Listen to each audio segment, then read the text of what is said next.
Stanford University. Okay, let's go on. In fact, let's forget for the moment the spin system. We'll come back to it for sure. Probably tonight. In fact, definitely tonight. But let's remind ourselves of, I think I wrote down 4 principles of quantum mechanics last time, and I want to write them down again, and then move on to a 5th principle.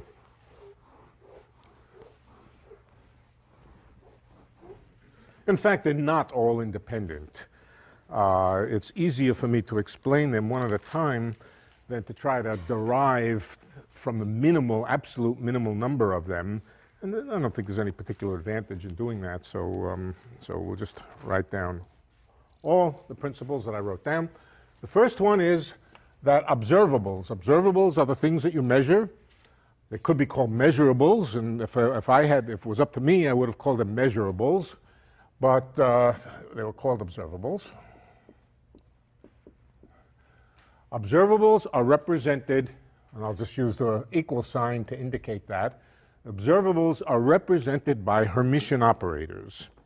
I'll use the symbol L for the moment for Hermitian operator. Not all operators, not all linear operators are Hermitian, and it will not always be the case that the symbol L will stand for a Hermitian operator. But right now, L stands for a Hermitian operator, any Hermitian operator. Every observable is identified with a Hermitian operator. Now, the question of whether every Hermitian operator is a thing which can be measured is a generally hard question. You have to, what can and can't be measured depends on what kind of materials you have available, all kinds of things.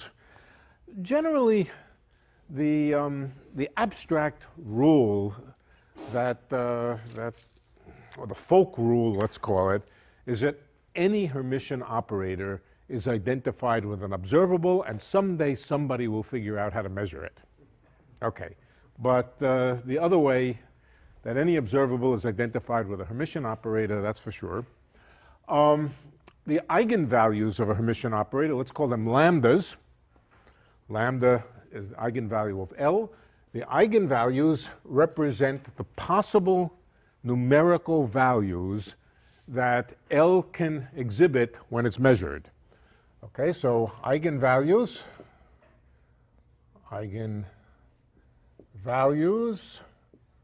of L, which equal lambda.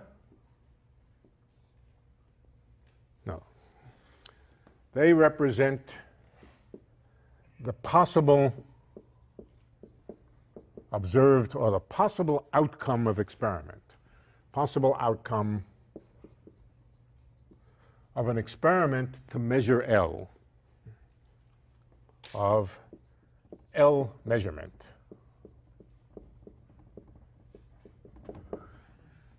Okay, I think we had a third one along the line here. Yeah. Physically distinguishable states. Now let's just see what physically distinguishable states mean. Certainly up and down are physically distinguishable. And the meaning of saying 2 states are physically distinguishable is that there exists a measurement of some kind that you can do that can tell you the difference between an up state and a down state. In other words, somebody hands you a spin from out of their pocket, and they say, I created this spin, I prepared it in a state which is either up or down. Can you do an experiment to unambiguously tell me which one it is? Yes. You tilt your apparatus until it's pointing along the z-axis, and you make the measurement. If the state was up, you will get +1. If the state is down, you will get -1. No ambiguity. The same is true for left and right. Different measurement, different thing that you would measure. You would measure the x component, and you would tilt your apparatus along the x-axis, but same deal.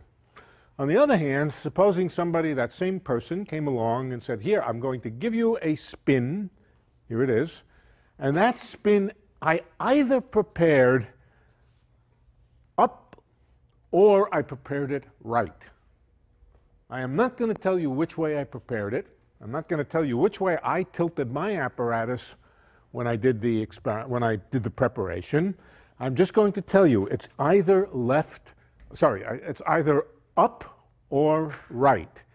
Can you do an experiment which will uniquely tell you the difference? The answer is no. For example, supposing you decide to measure the spin along the z-axis. Well, if it's up, you'll get +1. If it's right, with 50% probability, you'll get +1. So you can't be sure whether you were up or right. What do you get if you were oriented at 45 degrees? Still, you would have a probability for, yeah. It would not be unambiguous. Right. Okay. So the next postulate. Excuse me. In your last statement, that's assuming that it was prepared along the z-axis. If it had been prepared along the x-axis, then if you measured the x-axis first, you get that it was. If you measure the x-axis first, you'll find something out, but you could have found out exactly the same answer if it was along the z-axis. In either case, there is some probability of getting the same answer whether it was up or right. There's no experiment you can do which unambiguously will determine which it was. All right, so that leads to the notion, I'm not going to try to give a more precise definition of it, that leads to the notion of physically distinguishable states, by which is meant that there exists an experiment or a set of experiments that can unambiguously determine which of the two states you're talking about. The next postulate is that physically distinct or physically distinguishable states are represented by orthogonal vectors. Okay, so physically distinct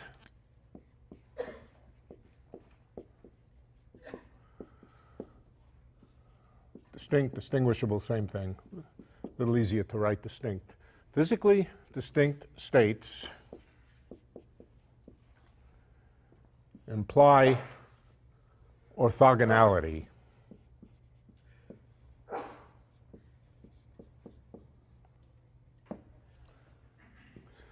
All right, I said that observables are Hermitian operators.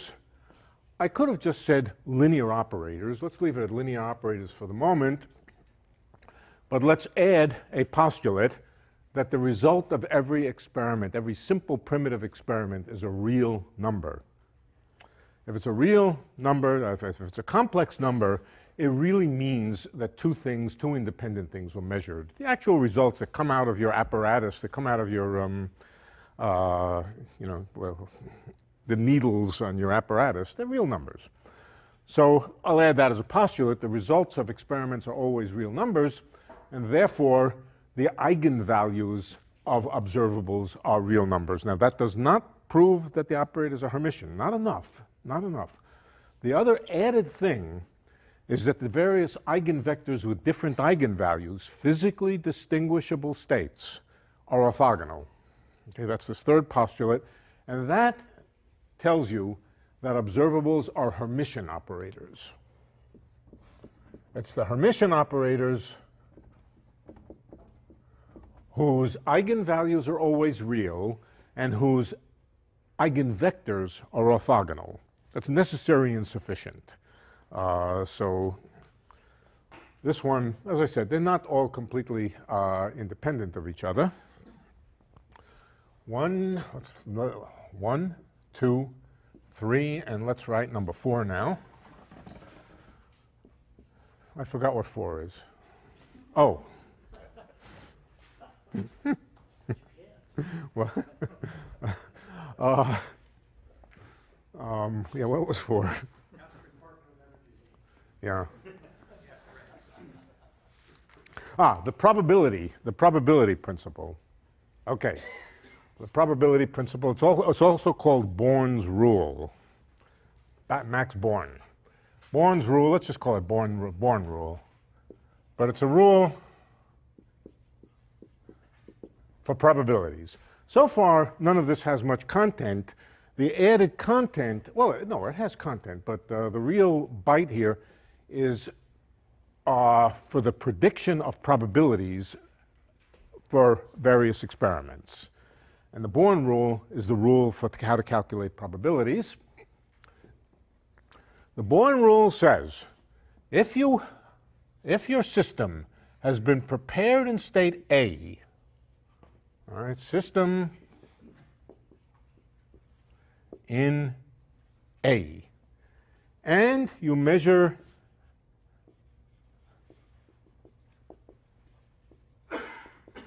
L, the observable L. Now I'm using interchangeably the physical idea of the observable with the operator which represents it. I'm not going to make a special language where the operator will always be called the operator and the observable L, same, they come in pairs. All right, so if the system has been prepared in state A and you measure L, the outcome is going to be one of the eigenvalues. So the only question you can ask is, what is the probability that you get the answer lambda? Okay, one of the specific eigenvalues. The answer is the probability that you get result lambda. That's the probability that you get out of the various eigenvalues that you get lambda is equal to the square of the inner product of the state vector that the system was in with the eigenvector corresponding to normalized eigenvector. All vectors are normalized now. The inner product of A with lambda squared. A with lambda, the inner product, sometimes incidentally the inner product is called the overlap. It's a measure, if we said that orthogonality is complete distinguishability, unique and complete distinguishability, then a lack of orthogonality represents to some extent the inability to make the clear distinction between two states. Yeah, all right, so this is, yeah, question. Well, I'm surprised to see lambda represented as a vector because it's a value. No. All right, the notation is every eigenvalue is associated with an eigenvector. I'll just write E vector. And the notation is that the vector labeled by lambda is the eigenvector associated with the eigenvalue lambda. That's a good point. I mean, that the problem with trying to be a purist about notations is that notations get very complicated. And they get so complicated that they're difficult to read. There are too many indices. There's too many different letters you have to use.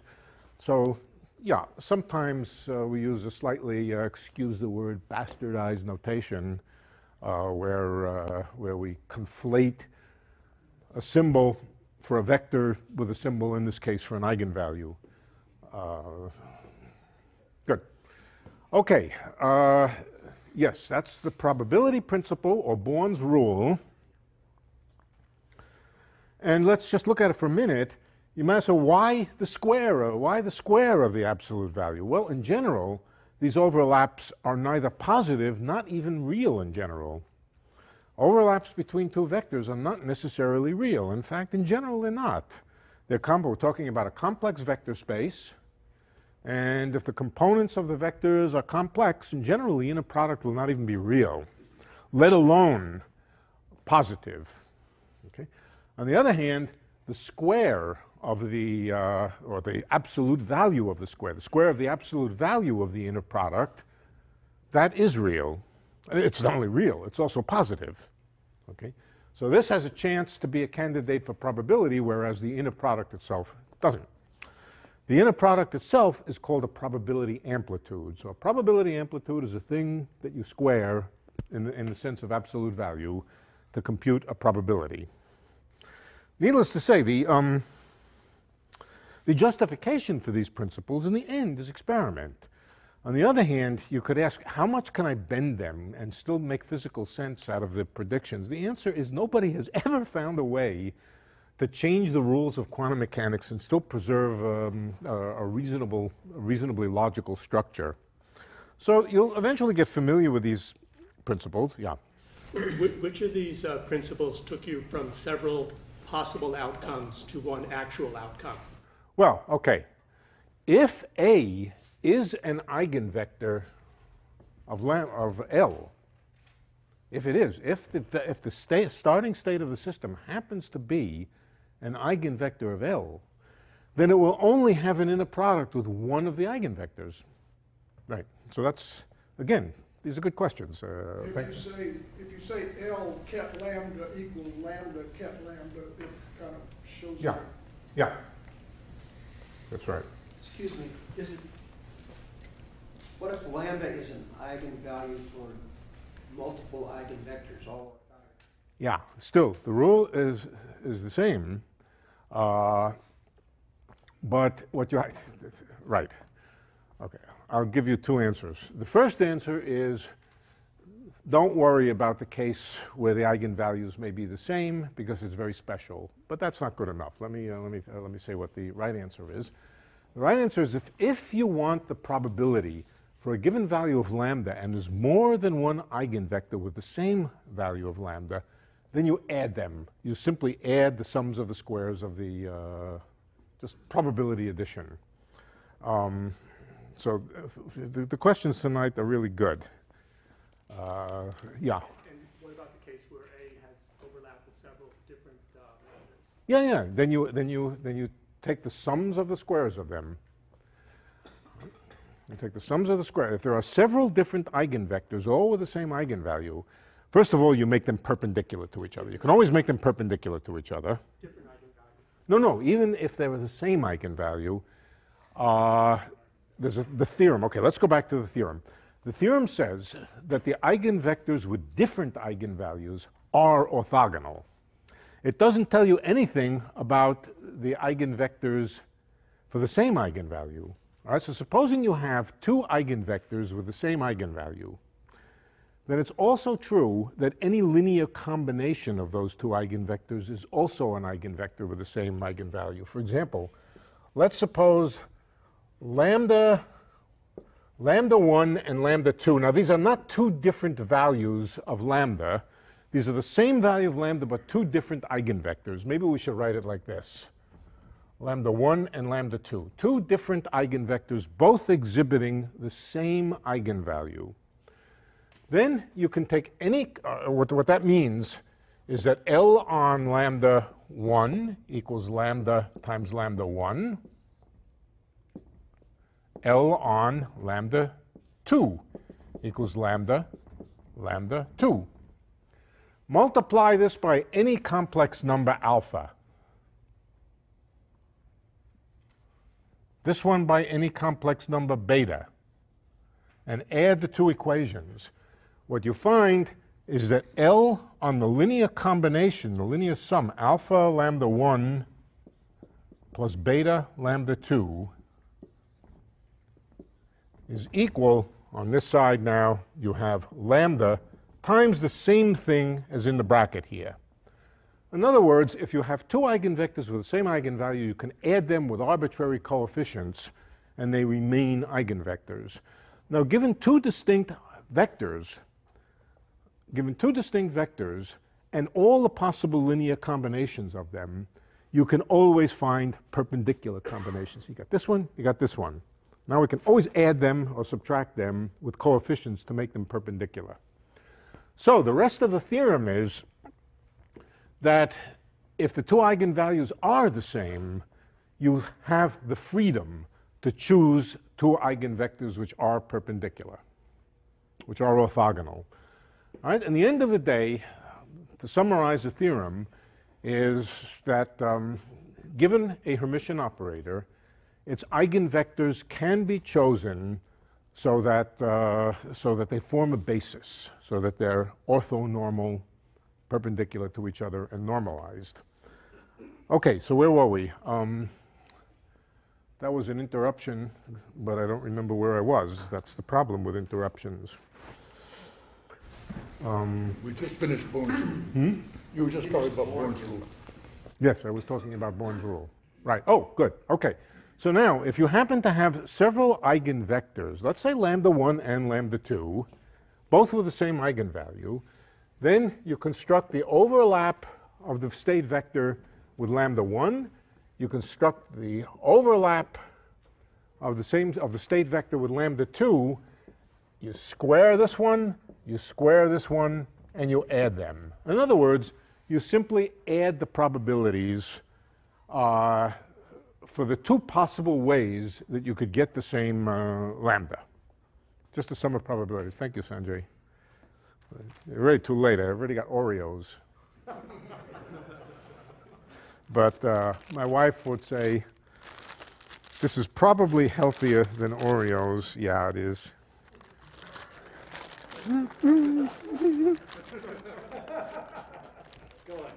What? Yeah, you eat the Oreos? You want to hurt their feelings? Yeah. Excuse me.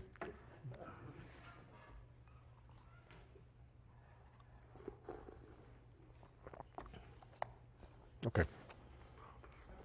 Yeah. Go ahead. Loud and clear. Could we say also that the reason why those things are squared, regardless of whether they're complex or not, is so that the total probability adds to 1, right? Yes. Right. We know it's the sums of the squares of these things which add up to 1 for normalized states, for normalized vectors. That's right.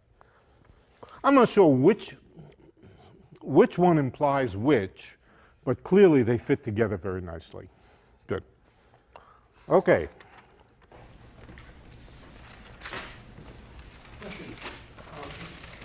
Is it possible to get an unambiguous result from an unprepared experiment? I'm not sure what an unprepared experiment means, but I think what you're asking is, supposing somebody gives you a spin and they don't tell you anything about how they prepared it. They just said, here it is, I give it to you, I tell you nothing. Then it is not possible to find an experiment which has an unambiguous answer. Right.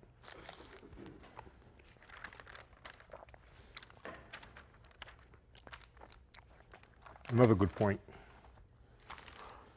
Okay, now we need to come to a new idea and a new question. In classical mechanics, all of this whole story here was summarized when I showed you a heads and a tails, and I said those are the two possible states of a simple system. We didn't talk about measuring it. It was all sort of obvious, and we didn't have to,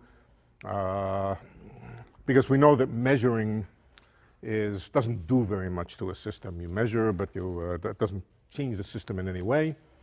Here we come to a much more complicated story, but the story up till now is really the quantum mechanical analog of just specifying that you have a collection of states. The next question we asked was, how do states change with time?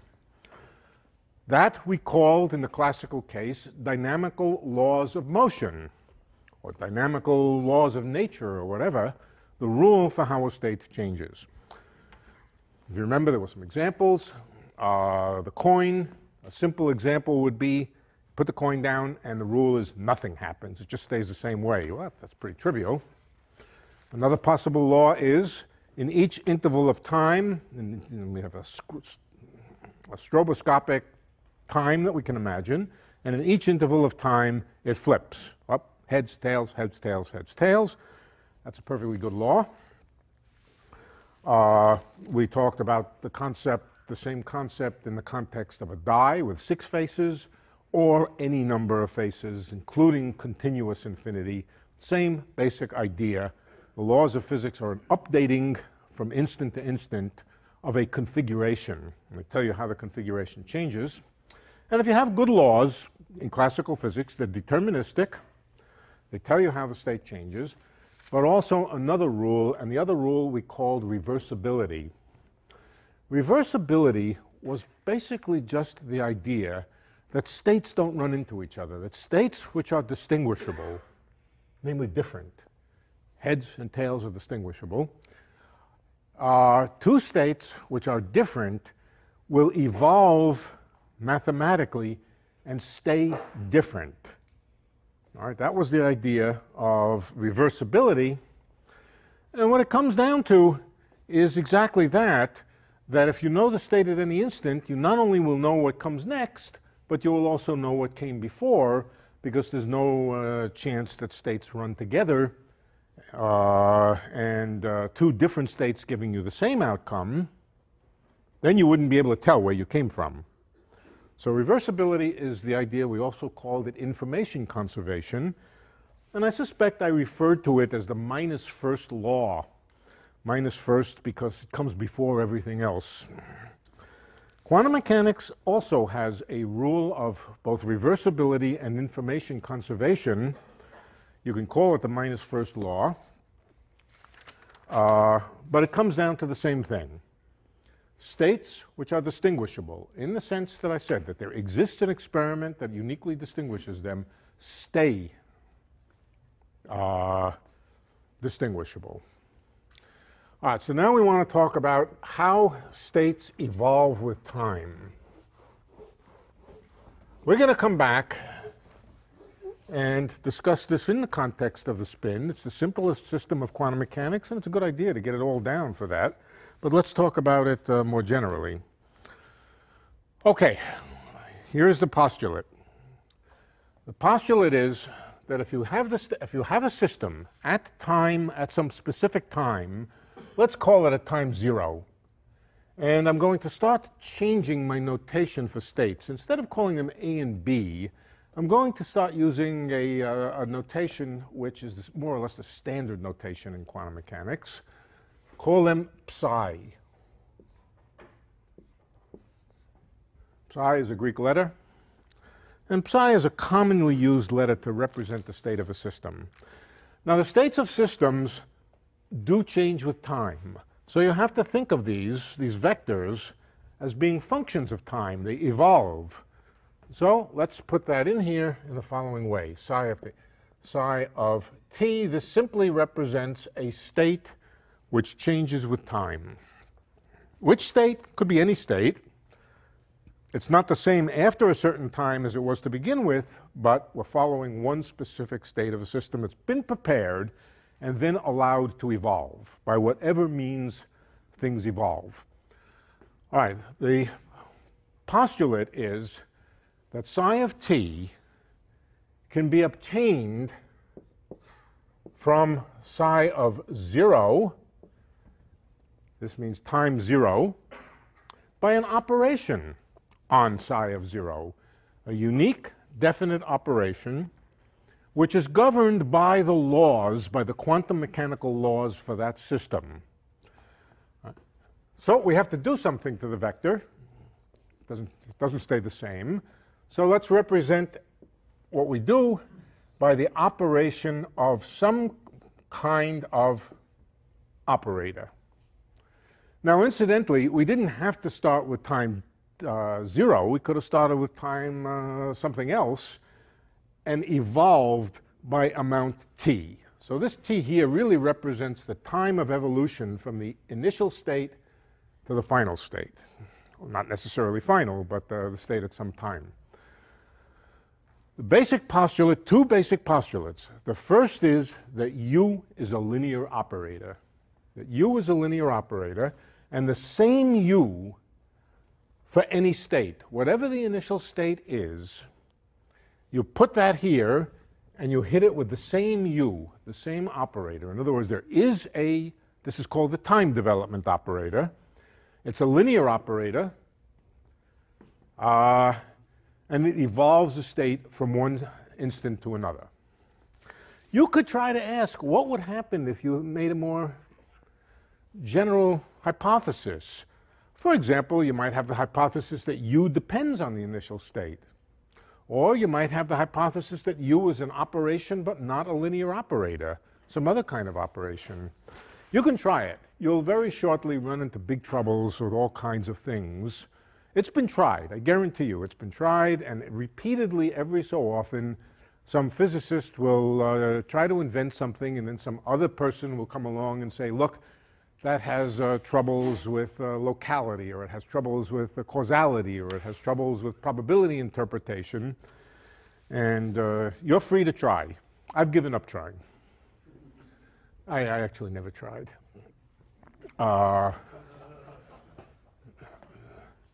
Right, okay, so U is a linear operator with all the rules for linear operators, but one other thing, and that's this idea of conservation of information or conservation of distinguishability, that if you have two states, two different states of the same system, and you evolve them, let's call phi of t,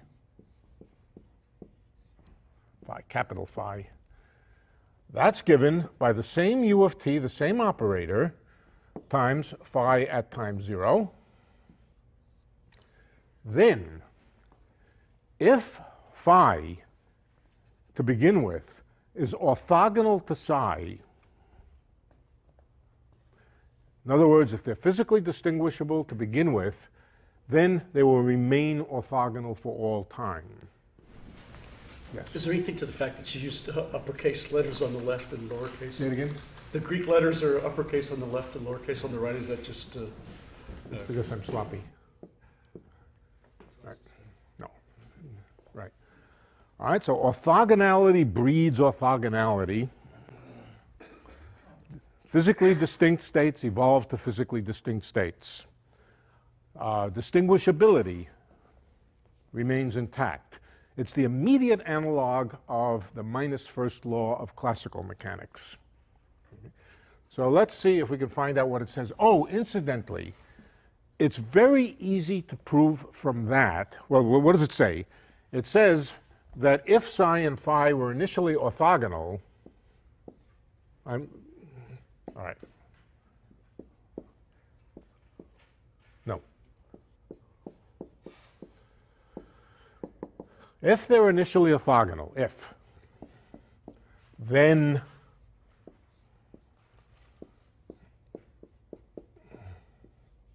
don't ask me to make capital letters. It's much quicker to make the lowercase ones, but I mean capital here. I mean uppercase. Then this is true, and it remains true for all time. It's an easy exercise. I will leave it to you to prove that if orthogonality is preserved, that you can say a stronger thing. It's implied by this. You can say if you take any two vectors which may or may not be orthogonal, the inner product between them stays constant with time.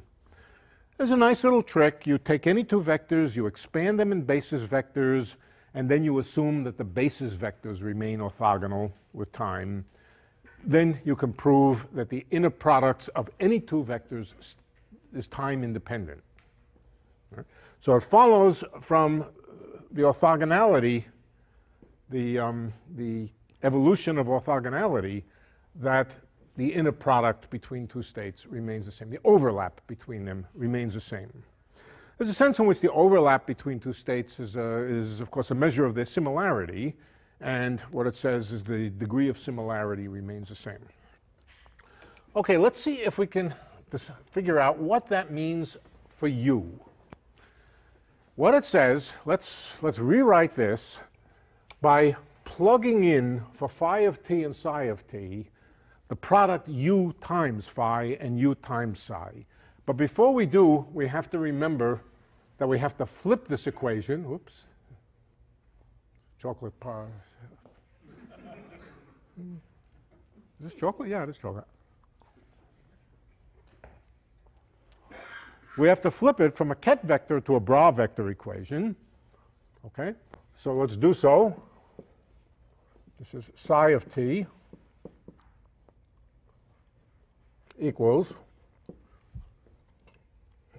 psi of 0, not times u, but times what? U dagger, the Hermitian conjugate.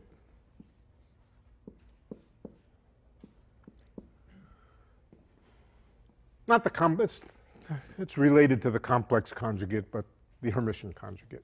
All right, so now we plug this into this equation here. And what it says, let's write it out. Do a little bit of erasure.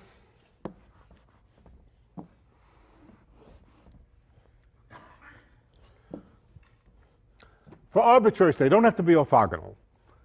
Whatever they are, they have some inner product. That's equal to psi of 0, u dagger of t, u of t, phi of 0. All I've done is plug in. For phi, u of t. For psi, u dagger of t. Now, the product u dagger times u is another operator. What is the product of two operators? We didn't talk about this, but the product of two operators is a very simple concept. You take a linear operator and you apply it to a vector, and then you take the result and you apply another operator to it. The process of repeatedly applying two operators gives you an operation which is called the product of the two operators. So that's what this is. First you hit phi with u, and then you hit the result with u dagger. And what this says is that for any phi and psi at all, that when you plug in here u dagger and u, the product of u dagger and u, you get something which is exactly the same as had you not evolved the state.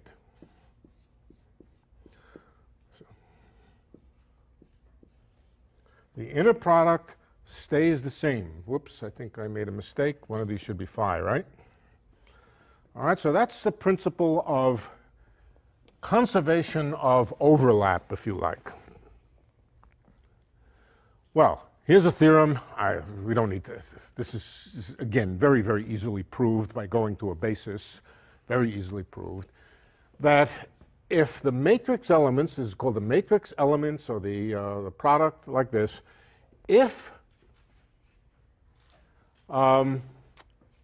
this equation is true for any pair of vectors, in other words, I'll write the theorem in general. If you have an operator, let's call it k for u dagger u, and for any pair of vectors, psi k phi is equal to psi phi for any pair of vectors, whatever, it follows that k is the unit operator. The unit operator is the operator which does nothing, just gives you back the same vector. So it follows then that u dagger times u must be the unit operator. That's the content of conservation of overlap. U dagger of t for any t times u of t is equal to the unit operator, meaning the operator which does nothing, just gives you back the same vector. Question? Mm-hmm. Can you then say that one is the inverse of the other in matrix algebra? Yes, you can. Okay. Yes, you can. Mm-hmm. Indeed. Right. Let's examine this a little bit now. In particular, let's examine it for very, very small time. For very small time, in other words, where you only evolve the system by a tiny little incremental time, let's call the incremental time epsilon. All right? Now let's write that u of epsilon, now first of all, what is u of 0? No time evolution at all. Just one, just a unit operator. So for very small epsilon, u must be itself close to the unit operator, plus a small deviation, presumably of order epsilon, and that will be right. It will be of order epsilon. So there will be something of order epsilon times another operator here. I'm going to make use of freedom and that I have, and I'm going to put a minus sign here. We're going to put an operator over here. This minus sign has no content yet. Unless I know what the operator is over here, the minus sign, it just absorbs into the definition. And I'm also going to put an I here. Right? Again, there's no content yet because I haven't told you anything about H. H is some operator.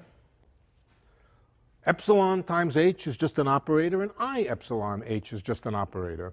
So I have not really said anything other than, for small epsilon, the operator U is close to the identity. How close? Of order epsilon. And then there may be additional things of order epsilon squared, epsilon cubed, but we're going to drop them and study this equation. Oh, we should give a name to this equation here. More specifically, we should give a name to operators which satisfy this rule. U dagger times U is equal to 1, or, as was said, that U dagger, the Hermitian conjugate of U, is the inverse of U. Such operators are called unitary.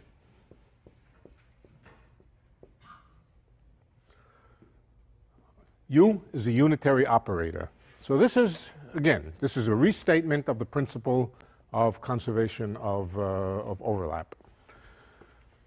Let's now apply this equation, this condition, to U of epsilon and see what we find out about H. Okay, so let's bring it over to this blackboard. U of epsilon is equal to 1 minus I epsilon H. Now let's do it over here. All right. What about U dagger? U dagger is the Hermitian conjugate. The Hermitian conjugate of 1 is just 1, but then we have the complex conjugate plus I epsilon, and then we have to Hermitian conjugate H. Okay? All right, so here is U dagger and here is U. And now let's multiply them together and set the result equal to 1 to order epsilon. To order epsilon. Okay, so what do we have? We have U dagger is 1 plus I epsilon times H dagger times 1 minus I epsilon H. That has to equal 1. And now just expand it out to order epsilon 1 plus I epsilon H dagger minus H equals 1. As I said, that's just to the approximation that epsilon is so small that its square can be completely ignored compared to order epsilon. All right, so the 1's cancel. And basically what we find is that H dagger minus H has to be 0. We canceled out the 1's. We get 0 on the right-hand side. And so to order epsilon, H has to equal H dagger.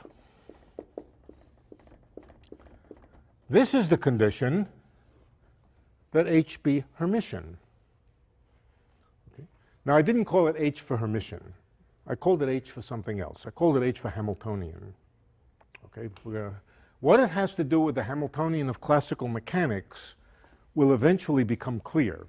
Right?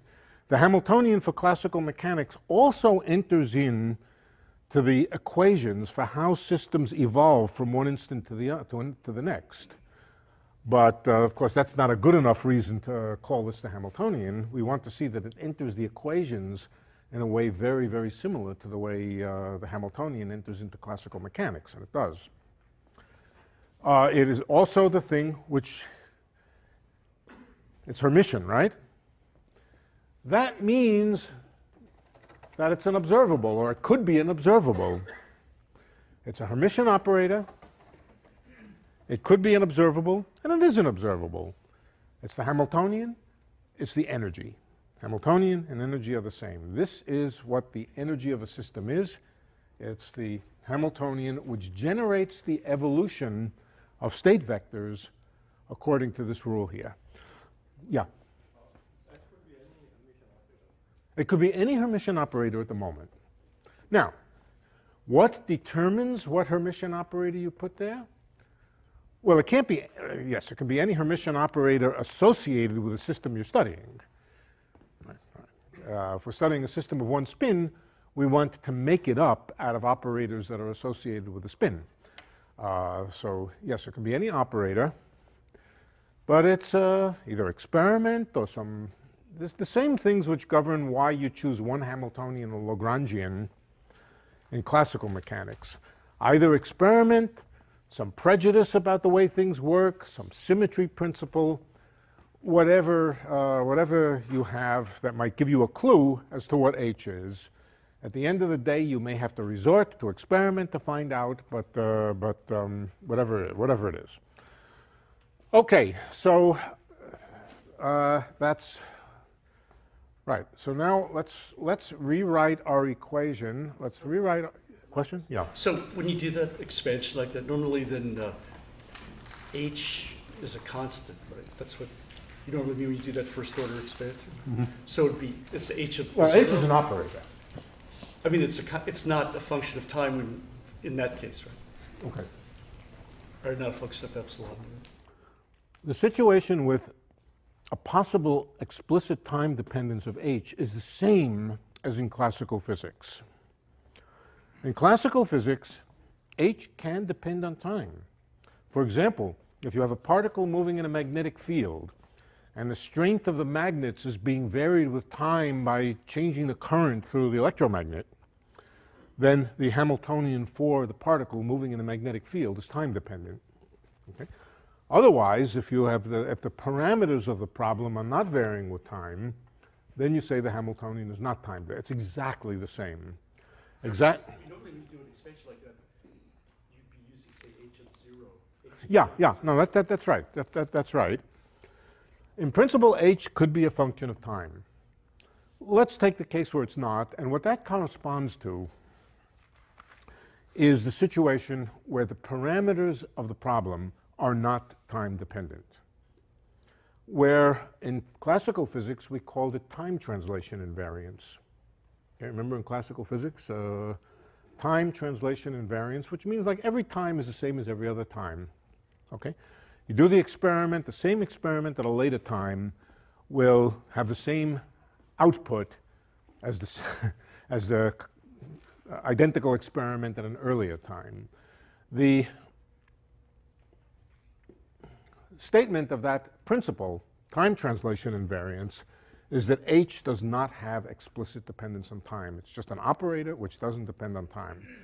As I said, you can imagine situations where you're ramping up the current in an electromagnet, or the universe is expanding, or God knows what, there's some explicit time dependence, then H can be time dependent.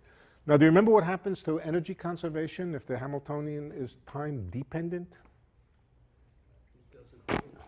Down the drain, right. Same thing here. If the Hamiltonian is time dependent, and we haven't yet seen why there might be a conservation of energy. We'll come to that, but all right. Okay, so let's come back then to this equation over here. What happens at the long time? What happens to what? This is all for the small epsilon time. Sorry, what? Say it again? This is for the small, infinitesimal small. Yes. Yeah, we'll come to that. Basically, you just multiply them together. Right, we'll come to that. Okay. Or you can think of it another way. After you've updated by a small amount of time, you just do it again and again and again. All right? You just do it repeatedly. But we can use this to derive a differential equation for the way the state changes with time. Let's do that. Let's do that. Okay, so let's look at the state of the system at a time epsilon. And this time epsilon could be thought of as a time epsilon right after some arbitrary time, which I'm going to call 0, but it doesn't matter. So I have epsilon is equal to 1 minus IH epsilon minus IH epsilon times psi, let's say, at time 0. Or another way to say it is that psi of epsilon minus psi of 0, this is the small incremental change in the state vector, that's equal to minus I epsilon operation by H on psi. Now, as I said, this 0 here doesn't have to be 0. It could be any time as long as epsilon is epsilon units after the starting time. Okay, let's divide this equation by epsilon. You're allowed to do this because you can multiply vectors by numbers. So we're just multiplying both sides by 1 over epsilon. 1 over epsilon times this whole thing. Okay, what's this thing on the left-hand side? 1 over epsilon times the difference of two things which at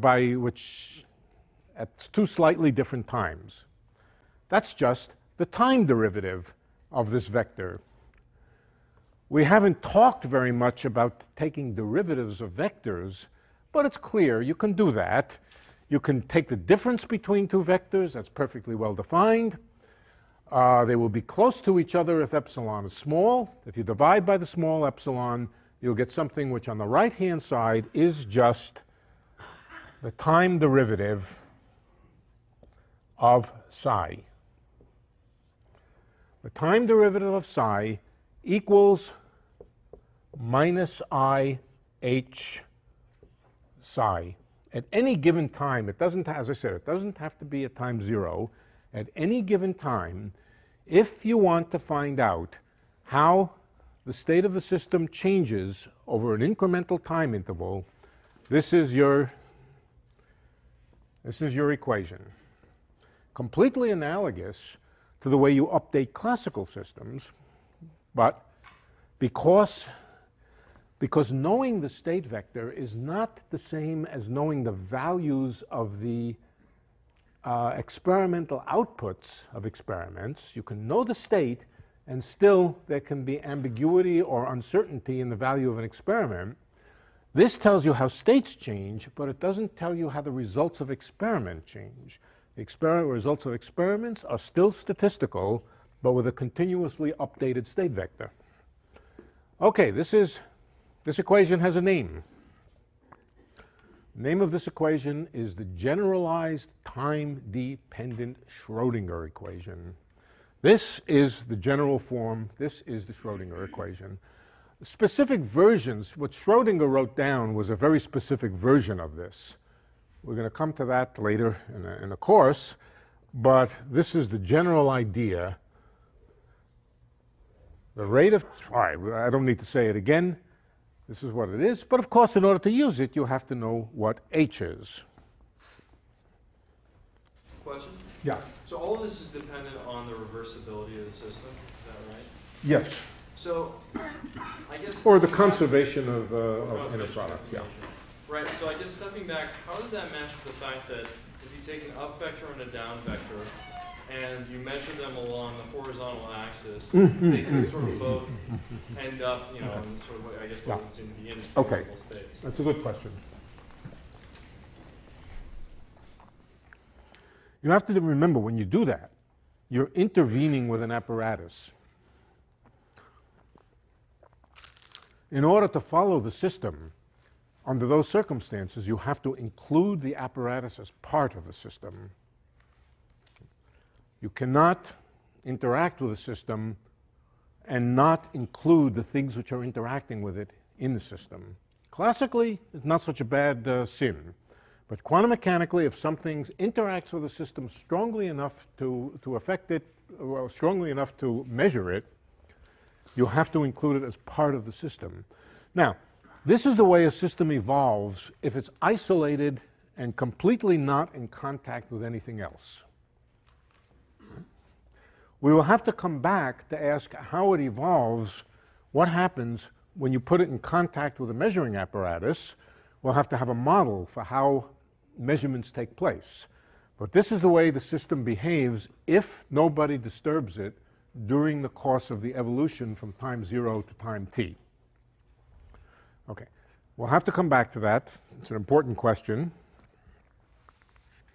Could you summarize the assumptions that you started with? Oh boy. Yeah, really just two assumptions. Well, maybe three. First is that time evolution takes place by a linear operator called u. And that operator is independent of the state that it's acting on. Okay? With me? Okay. That's the first statement. The next statement is that inner products are conserved with time, and that tells you that u is unitary. Okay. From that, we went over to here and discovered that for the small little incremental change is governed by a Hermitian operator. Okay? So we get to the idea of a Hamiltonian. And then we just rewrote that and said, look, the small little incremental change could be thought of as 1 over epsilon times the time derivative of the state vector. Okay, so this is the Schrodinger equation.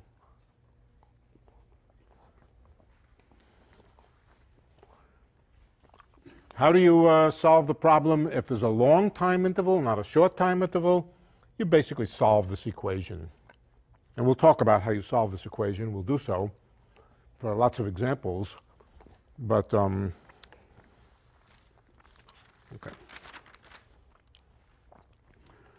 All right, to go on and explain what this has to do with classical mechanics, or what it has to do with the corresponding concepts in classical mechanics, we need a couple of ideas about how you relate classical ideas to quantum mechanical ideas. We need the idea of what is called the expectation value of an observable. It's a bad name. It's a bad name because the expectation value as defined may have very little to do with what you expect the experiment to give. This doesn't have much to do with quantum mechanics. It's just an issue of probability theory. I think we've talked about this before, but I'll just remind you. If you have a probability distribution which looks like this, then the least likely answer that you could possibly get is right over here. It's also the expectation value. So it's a poorly chosen terminology. The right terminology should, sometimes some fancy people, I won't name Murray Gell-Mann, but some fancy people like to call it the expected value. Well, it's even less the expected value than it is the expectation value. It's the average value.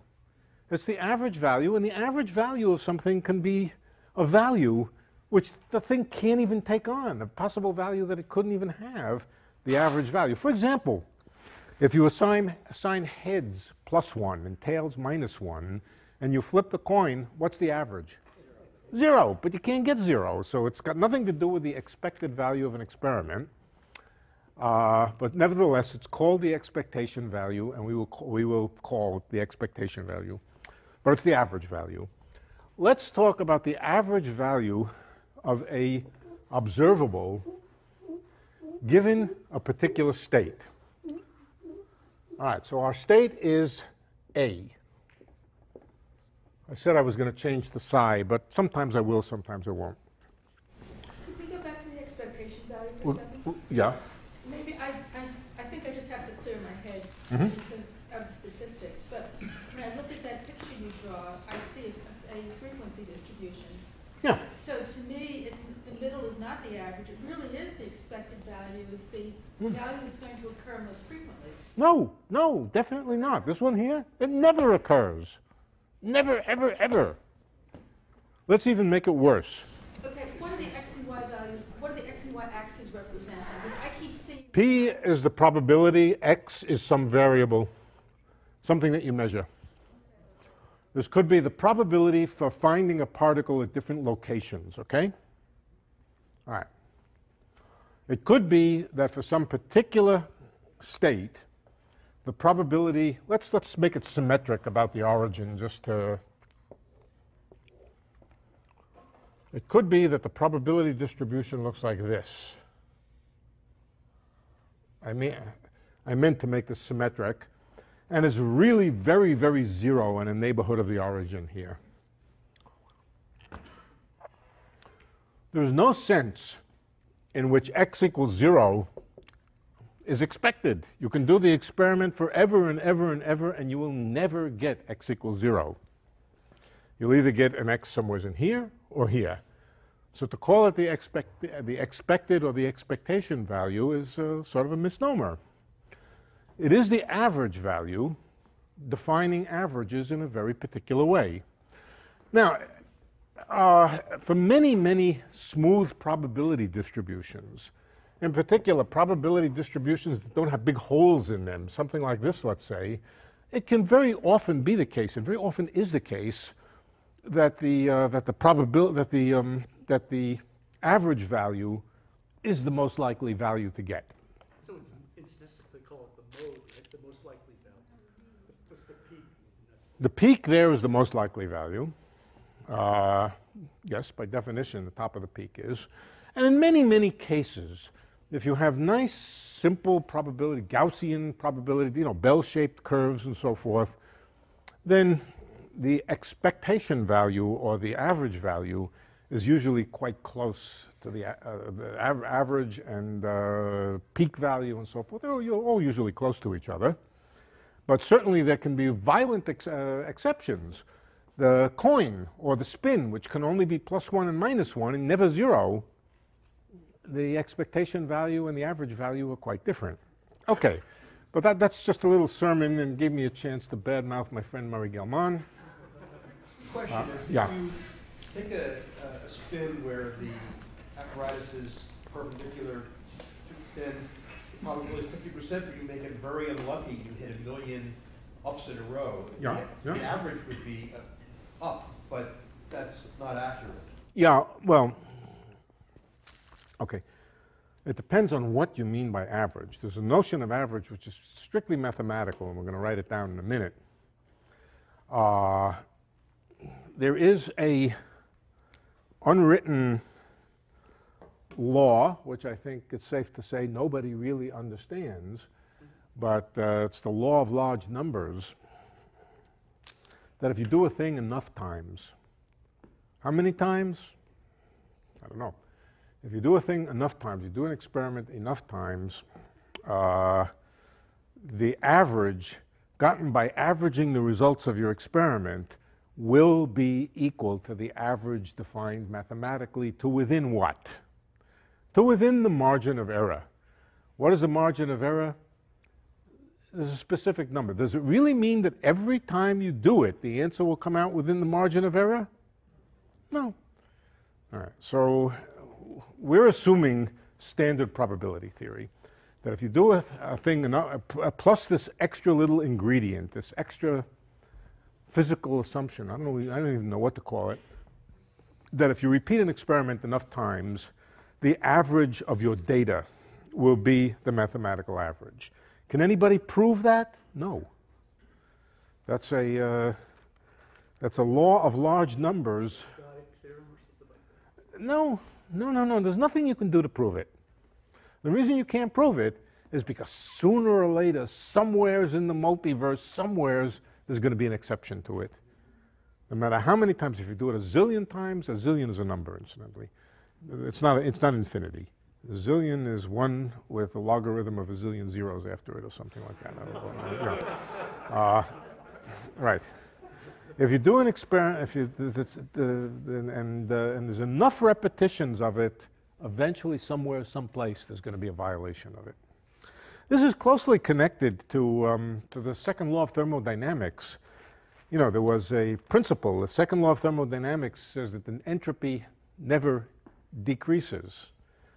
Boltzmann was never able to prove that, and he finally realized that the right law is the entropy probably never decreases, except when it does, which is rarely, except when it does.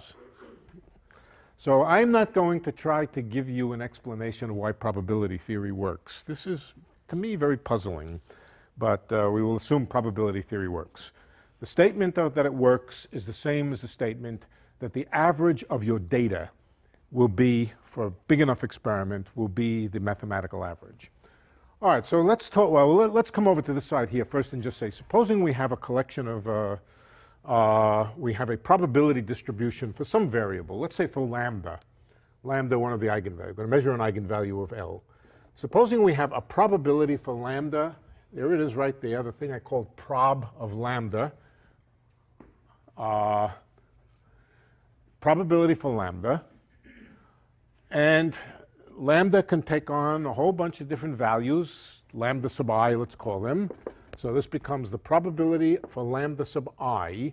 Then the average, the definition of the average, is the sum over I of lambda I times the probability for lambda I. That's the definition of the average, and we'll represent the average by the symbol, the bracket symbol. Why it's labeled by the bracket symbol we'll come to. Okay, but that's the definition, standard probability theory definition of the average of a quantity. The quantity times the probability that the quantity takes on that particular value, summed over I, and as I said, that's standard definition of average. Okay, what is the average in a state A of the observable lambda? So let's say that A is expanded in a basis. Which basis? The basis of eigenvectors of L. Right? Remember, L is a Hermitian operator. Its eigenvectors form a basis. You can expand vectors in an orthonormal basis. So let's write this in the form alpha sub I, sum over I, lambda sub I. Remember that the lambdas are an orthonormal basis. What is the probability lambda in the state I? Probability for lambda I is equal to alpha star I, alpha I. All right? I maintain, oh, this is the probability, and the average of lambda, let's call it the average of lambda, is the sum over I, lambda sub I, alpha I star alpha I. All I've done is plug in. Let me prove that this is the same thing as taking the vector A, the bra vector A, and sandwiching between the bra vector A and the ket vector A, the operator L. The operator L is the operator whose eigenvalues are lambda. Let's see if we can prove that. It's actually quite easy. All we do is say, let's just plug in, let's come to another blackboard, plug in, and let's see if we can prove that. All right, so let's calculate this creature over here. A is this summation, and let's use also that the bra vector A is the summation over I of lambda sub I alpha star I. All right, so we make a sandwich. The sandwich is the sum over I and J. Why? There are two sums, one for the bra ket, one for the bra and one for the ket. Lambda sub J, alpha star J. This is the bra vector A, and then we put L there, and then we put the ket vector alpha I, lambda I. Just pure plug-inology. Now, what is L when it acts on lambda sub I? Lambda sub i's are the eigenvectors of L. So when L acts on lambda sub I, we still have sum I, j, lambda j, alpha star j, alpha I, And now L hits lambda I, and it gives us lambda sub I times lambda I. Now all this junk in here is just a number for each I and j. For each I and j, this is just a number. So that means we are called upon to take the inner product of lambda I with lambda j. What is that? Right, it's 1 or 0, depending on whether I equals j or not. Given that, this sum, the double sum, collapses to a single sum in which lambda I and lambda j are identified, and this just becomes sum on I, lambda I, well, okay. Let's cut through some of the steps. If j is not equal to I, you get nothing. If j is equal to I, the inner product is just 1. So this just becomes the sum over I, alpha star I, alpha I, lambda I, which is exactly what we have over here. So we've proved this relationship here, that the average of any observable is just the sandwich, the bracket made out of sandwiching L, the observable, between a bracket, between a bra and a ket. Okay? That's the same bra and ket. The bra and ket associated with the state of the system. Right? That's where this notation of bracket comes from. Okay, that's a good thing to know, that if you want the average of a quantity, just sandwich it between the bracket, the bracket representing the state.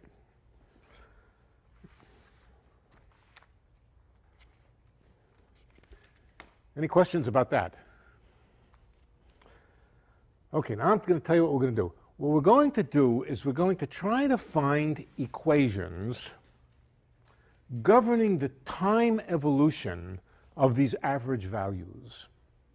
The idea is that under suitable, reasonable circumstances, if the probability distributions are nicely shaped, if they have a sort of nice bell-shaped curve, that by calculating the time evolution of averages, you're doing something pretty close to what classical physics would instruct you to do about calculating the equations of motion of the classical system.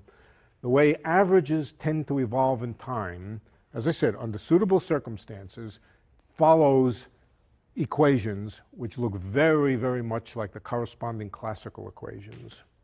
All right. So our next goal is to try to find the rules for the time evolution of these average values, expectation values. And that's not so hard. We have all the equipment we need to do that. And let's see if we can do it.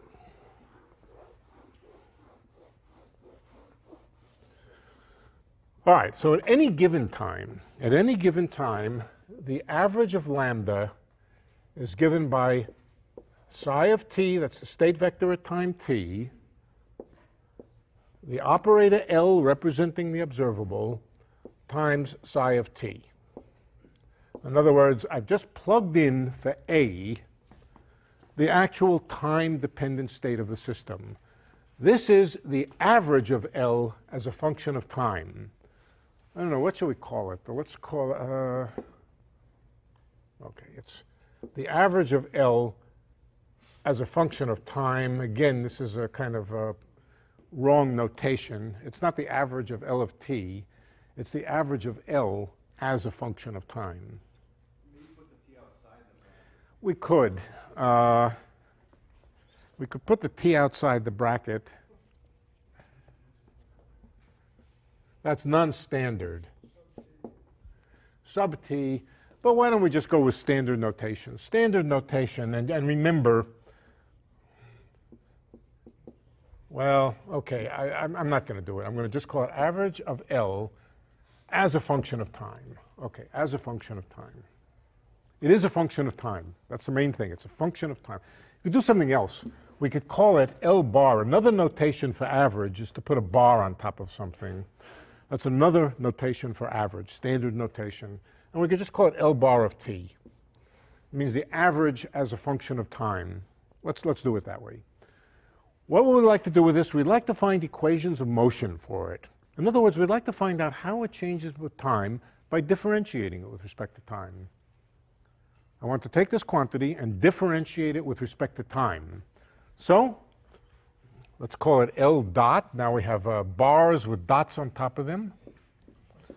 L dot of t is the time derivative of this. Now L of t, that's just some fixed operator. It's some fixed definite operator. All of the time dependence is in the state vectors. The state vectors change with time. The operators, those are fixed. Those are definite operators.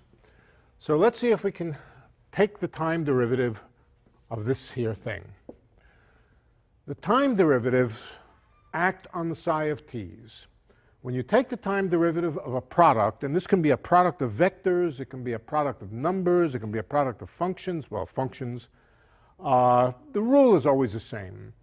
It's the time derivative of one times the other plus the time derivative of the other times the one. That's very general. So this is going to equal then d psi by dt, the bra vector, L psi, plus psi L d psi dt.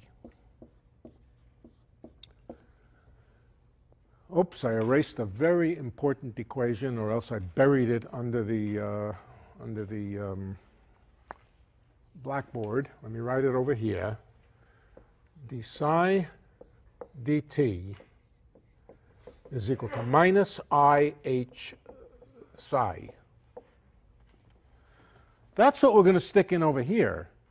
So we begin to see that the Hamiltonian is going to tell us something about how average values change with time. The Hamiltonian of classical physics tells us how the corresponding quantities change with time.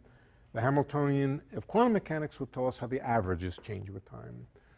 All right. We're going to also need the bra version of this. So let's write the bra version of this.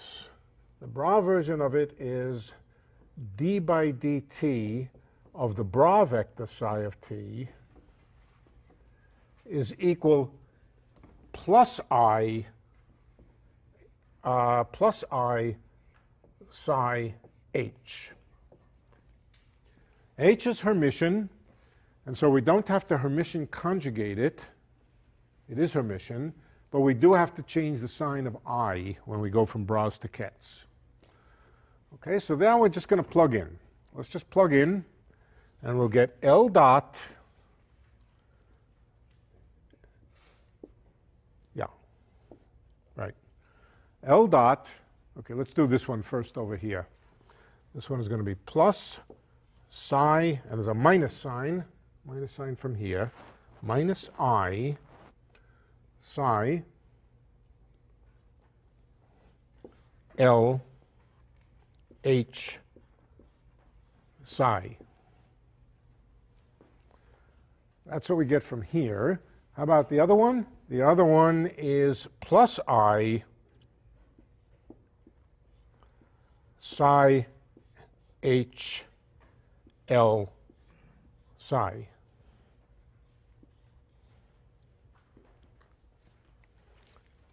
Or I times the expectation value. We have psi here, we have psi here, I times HL minus LH psi.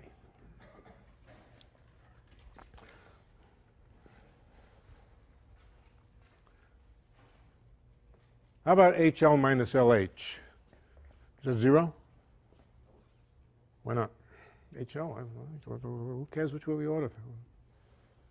No, operators don't necessarily commute. Commute means that you can freely interchange the order of them. In general, this is true of matrices, products of matrices don't necessarily commute. Sometimes they do. And in particular, an operator commutes with itself. L times L minus L times L, that's okay. You can do it there. L times L minus L times L is 0. Okay? So is H times H minus H times H. But in general, L times H is not equal to H times L. It may be, but typically not. What is this animal called? H times L minus L times H?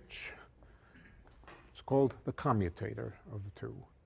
Okay, so this is a definition given to operators. Well, they could be just H and L.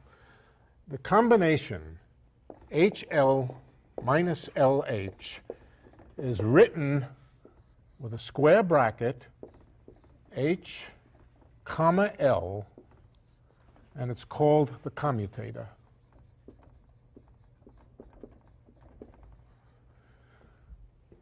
Commuting has something to do with passing freely between each other. Exactly what it has to do with taking the subway in New York, I don't know. But it's called the commutator. And so what we have here is the equation that the average of L at any given time, the average of the time derivative of the average is equal to psi commutator HL psi. But this object over here is just the expectation value of commutator of H with L. So we can think of this as an equation relating the time derivative of a certain average to the average of another quantity. I did. Is it plus I? It's plus I. I did. I.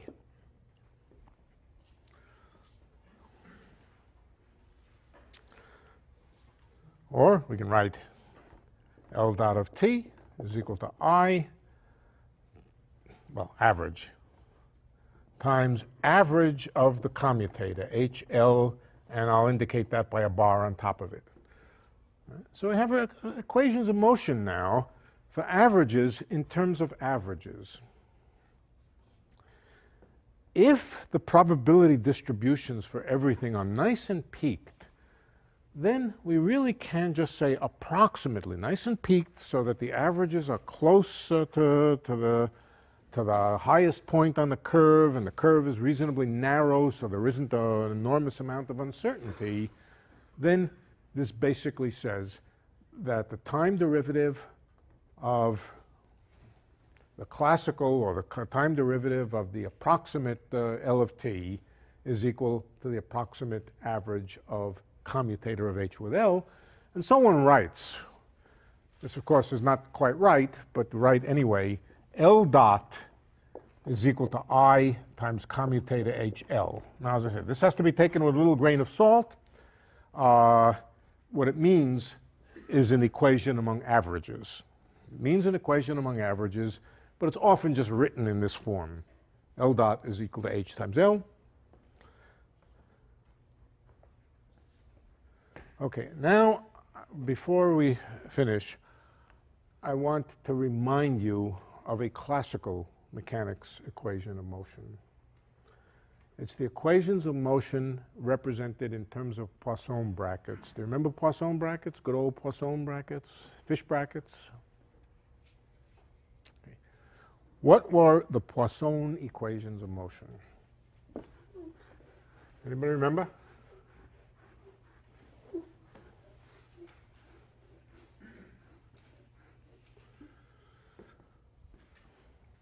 And if you,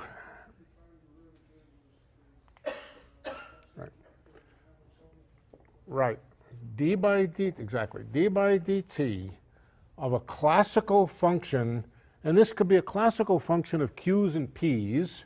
In classical mechanics, we have q's and p's. L, incidentally, is a standard notation for angular momentum. This could be the angular momentum, but right now I'm just using it to represent any observable. d by dt of L is equal to a certain Poisson bracket. And the Poisson bracket is the Poisson bracket of L with the Hamiltonian. Remember that? Probably some of you don't. But I'll advise you to go and look it up. It's in the next to last lecture of the classical mechanics on Poisson brackets. And I will not go through it here. I just wanted to remind you of it. And I want you to notice the similarity. Where is it? Did we erase it? I think I erased it. The similarity of this with dl by dt, average value, is I, minus I or plus I lost track. Plus I times the commutator of H with L. Now, incidentally, okay, let's just point out one thing. Poisson brackets have the property that if you interchange the two expressions, what happens to the Poisson bracket? It just changes sign. So do commutators. HL minus LH, if you interchange the order of them, change sign. So we can also write this as minus L with H, commutator of L with H.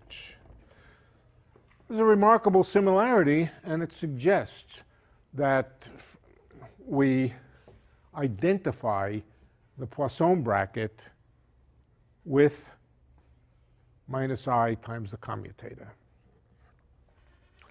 Now, I've left out a discussion of something. I just realized it just now, and I've completely forgotten about it.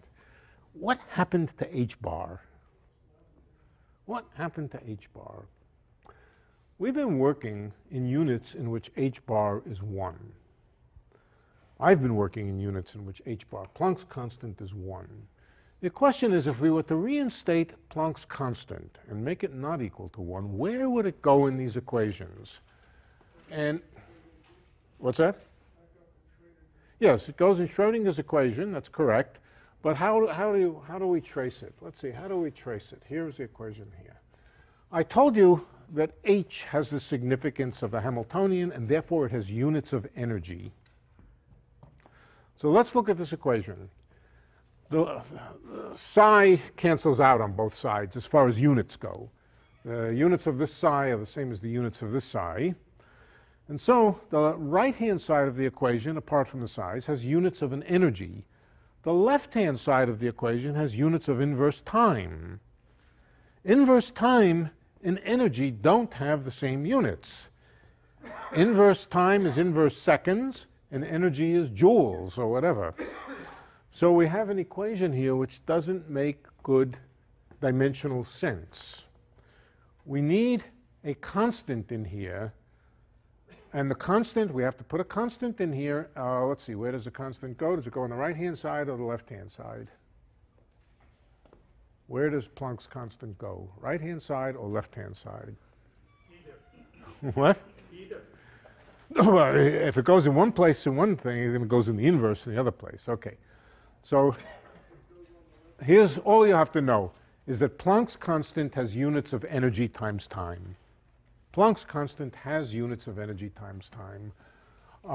So let's see. So energy times time. So we want to put Planck's constant here. Energy times time over time is equal to energy. That's where Planck's constant goes into these equations. And I apologize for having completely forgotten about it. But that's where it goes. And if we follow it through the equations, no doubt it appears over here. I think it appears in the denominator here. Yeah. You see, I got everything right except where I have H, I should have H over H bar. Right? We could rewrite this way, H over H bar. So in all of my equations, wherever we wrote H, the Hamiltonian, we really should have, if we want to keep the units straight, h over Planck's constant, and that goes straight through to here. So really the right equation, including the constants, is the LDT is 1 over h bar here. 1 over Planck's constant. Planck's constant is a small number, so this looks like it's very big. But on the other hand, this is L times h minus h times L. In classical physics, that would be 0. So whatever this is, classically it's 0, and quantum mechanically it must be a small correction to the classical physics, to the extent that quantum mechanics is a small correction to classical physics. And so the commutator is itself something which is typically small and of order h bar. So that allows us then to guess an identification between commutators and Poisson brackets. Now, this is non-intuitive at the moment. It's just just looking at two equations and saying, look, if there's going to be any connection between quantum mechanics and classical mechanics, then there must be a connection between the Poisson bracket and the commutator. Namely, Poisson bracket must be equal to minus I over h bar times commutator, or it's usually written the other way. Commutator is I h bar times Poisson bracket. Commutator is a small thing because there's an h bar there. Poisson bracket in classical physics is not a small thing. It's some number. I mean, it's some characteristic quantity which is neither small nor big. And in the same units, the units that you do classical physics, the standard units, meters, seconds, whatever, commutators are very small. That's because they're almost 0. A times b minus b times a is almost 0. Okay. No, I don't think so. I think I. We had a minus I on this side, minus I over h bar, multiply by h bar, and now multiply both sides by I, and use that minus I times plus I is 1. Yeah. Right. It was Dirac who recognized this connection and built his quantum mechanics out of it. He built his quantum mechanics out of making an identification of Poisson brackets with commutators. But of course, the foundations of the subject, quantum mechanics is a consistent subject without having to make any reference to classical physics. The right way to think about things is that quantum mechanics comes before classical mechanics. Commutators before Poisson brackets. You have to derive classical physics as an approximation to quantum mechanics. So here we see some formal similarity. At this point here, we have no idea why this commutator should have features in common with the Poisson bracket. Before we go, let me just say, let me write down some of the features of commutators and Poisson brackets to remind you.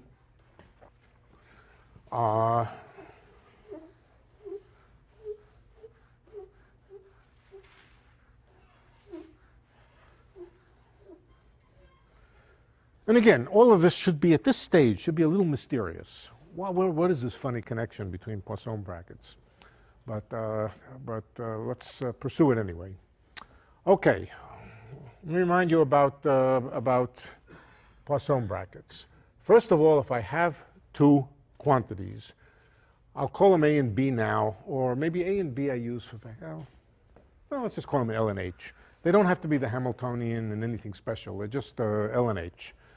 All right, the first thing is the Poisson bracket of L with H is equal to minus the Poisson bracket of H with L. Okay? The commutator of L with H is minus the commutator of H with L. So that's a parallelism that we can begin with. Now let's take some other properties of Poisson brackets. There's a lot of properties of Poisson brackets, but let me just write one or two more. If I have two operators, or two, not operators, but two quantities, let's call them L and M. Okay. L times M is itself a classical quantity, and I can compute its Poisson bracket with H. Does anybody remember the answer? I'll remind you, I'll tell you. Go look it up. This is important. It's L, it's the Poisson bracket of L with H times M plus L times the Poisson bracket of M with H. Now, in classical physics, the order of multiplication doesn't matter. So you can bring the M on the left or the right, it doesn't matter. You can bring the L on the left or right, it doesn't matter. But this is the relationship for the product of two variables, the Poisson bracket. Go back to next to the last lecture and check this out. This was one of the one of the properties of Poisson brackets. You can do the same, you can ask the same question over here. Supposing you have LM and you take its commutator with H, what do you get? All right.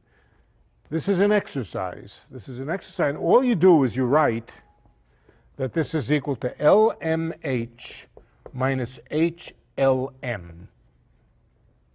And now you start just juggling and adding some terms, subtracting the same terms, and eventually you'll discover that this is the same as this, same relationship, that this is equal to L times the commutator of M with H plus commutator of L with H times M. The way to do this is just write LMH minus HLM and then write out these guys here. This is LMH minus LHM plus LHM minus HLM. 4 terms here. 2 will cancel in pairs, and you'll just get this back. It's a one-step thing. It's a really easy thing. Okay, so you begin to see some pattern that Poisson brackets and commutators must somehow be closely related. The last thing I'm going to show you tonight is about energy conservation. Now, we're not going to consider the most general concept of energy conservation. We're simply going to ask, is the average of the energy conserved with time? We have not even really gotten to what it would mean for energy itself to be conserved in any deeper way. But we can ask, we have all the ingredients now, which will allow us to ask how the average of, here's how an average of any quantity changes with time. No, here it is over here. We can now specifically ask how the average of the energy changes with time. Let's do it.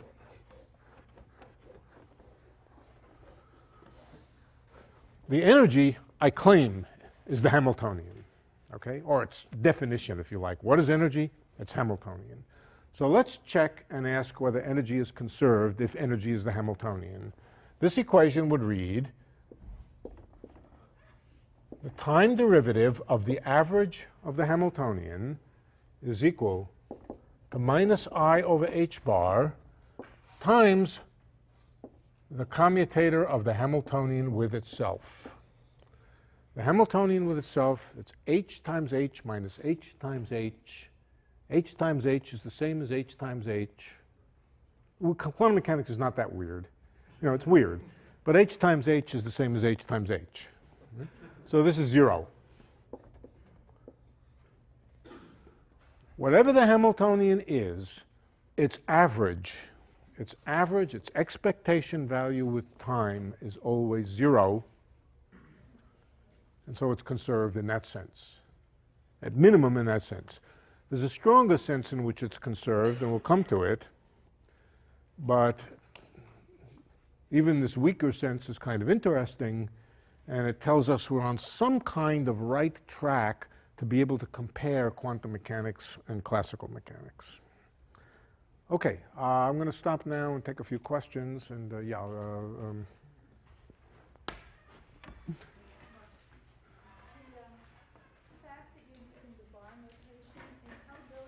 here? Yeah, X bar is the sample mean, you use the population mean. Am I reading too much? Probably. I just mean the average. I mean the average defined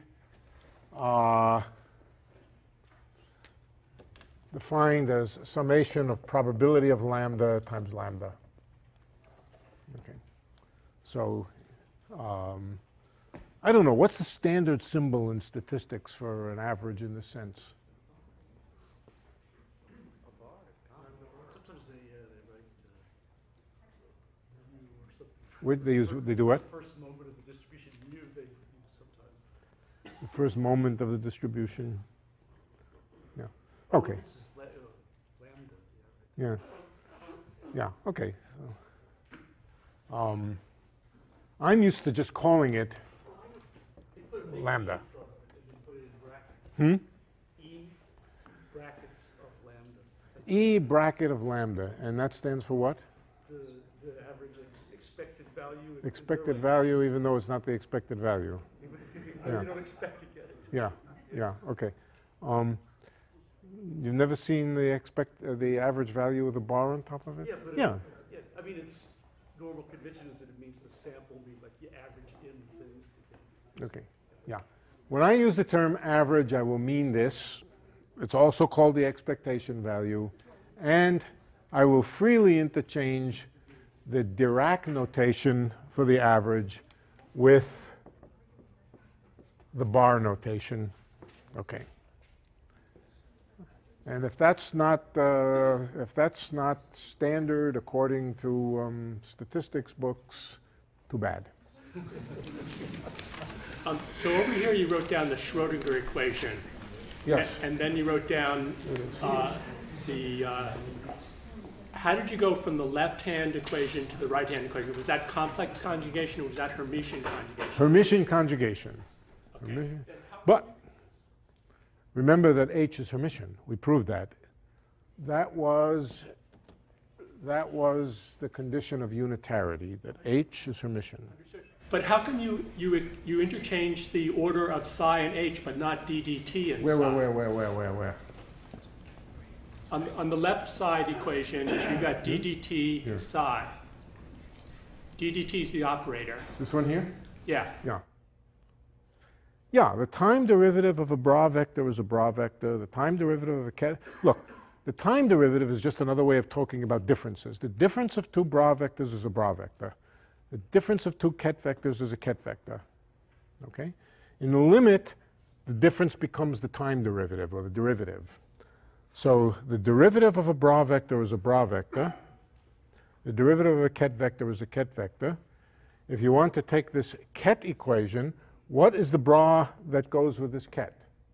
The bra that's dual to this ket is the time derivative of the corresponding bra vector. So since time's not an operator, you don't have to worry. Right. Time is, just think of this as taking the difference of two vectors. Yeah, it's just a difference of two vectors. Right. Exactly. And again, quantum mechanics is weird, but taking the difference of two vectors and replacing it by a derivative when the difference is small, that's perfectly legitimate. You said that the form of Hamiltonian we will choose depending on symmetry considerations. Well, yeah. In the derivation here, we did not put any symmetry consideration so far. No. So why is it then that we are getting energy conservation out? How come we're getting what? Energy conservation out. How do we know that is corresponding to energy? Well, we don't know that it's corresponding to energy until we do a lot more. We don't know that we can define it to be energy, the Hamiltonian, but that's not satisfying. We want to see in cases where we understand the classical physics and we understand what energy is, we're going to want to see that the quantum mechanics of the same system, the classical system is an approximation to the quantum mechanical system. Physics is really quantum mechanical.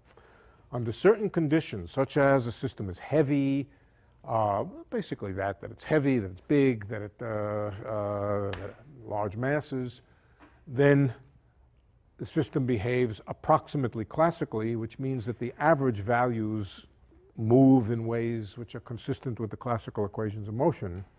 We're going to want to see that when we study such big, heavy systems, that the thing that we call the quantum mechanical Hamiltonian is essentially closely connected with the thing that we call the classical Hamiltonian. But we'll come to that. We can't do everything all in one night. At the moment, I'm just showing you similarities, and we're going to want to do better than that. Whether we'll actually get to do better than that, I don't know. We can't do everything, but that's the logic, yeah. Yes. Getting way back to the electron spin, I think when we left off the last lecture, you were going to show what the probability is to measure something when it's off at it. Yeah, right. I had saved some time to do that, but I think I've done enough for tonight. Who was it who sent in the solution to it? Yeah, well done. Right. So, but we'll do it. We'll do it. I've run out of steam. Right. We'll come back to that. We're going to come back to that. So how can your postulates work without a collapse postulate? What's that? How can your postulates work without a collapse postulate? Well, we really want to derive the collapse postulate. But the derivation is deeply connected with something else that we haven't come to yet, and I think we're going to come to it next time, entanglement. The measurement process is really a process of establishing entanglement between a system and an apparatus. And until we've talked about the entanglement process, I think until we do, we simply have to adopt the language of collapse. But next time. Remind me about collapse. I'm close to collapse, so... Okay. For more, please visit us at stanford.edu.